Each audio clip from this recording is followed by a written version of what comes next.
Praise the Lord. Good morning. This is Ormi Fellowship. Today, Word of God.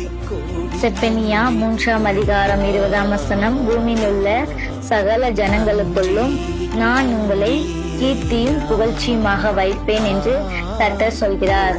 ஆமென். கர்த்தருடைய நாம மகிமைப்படுவதாக. இந்த நாளில கூட இந்த சத்தத்தை கேட்டுக்கொண்டிருக்கிற தேவனுடைய பிள்ளைகளை கர்த்தர் இந்த வசனத்துல அக்காலத்தில் உங்களை கூட்டி கொண்டு வருவேன் என்று இஸ்ரவேல் ஜனங்களை சொல்கிறார்.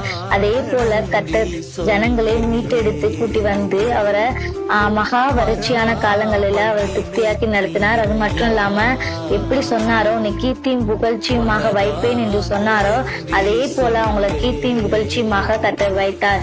இந்த நாளில கூட கர்த்தர் உங்களையும் கர்த்தர் கீர்த்தியும் புகழ்ச்சியுமாக வைப்பார் என்று கர்த்தர் சொல்கிறார். அது மட்டும் இல்லை, யாரெல்லாம் கர்த்தர் கீர்த்தி புகழ்ச்சியுமாக வைப்பாங்கன்னா கர்த்தரை நம்புகிறவர்களை, அநியாயம் செய்யாதவர்களிடத்துல, பொய் சொல்லாதவர்களிடத்துல, வஞ்சகம் பேசாத இடத்துல கர்த்தர் கீர்த்தியும் புகழ்ச்சியுமாக வைப்பேன் என்று கர்த்தர் சொல்கிறார். இந்த நாளிலும் நம்மளும் அப்படி இருப்போம்.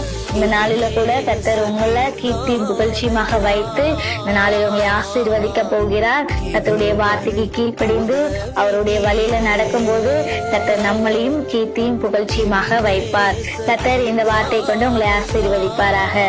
ஆமீன். God bless you.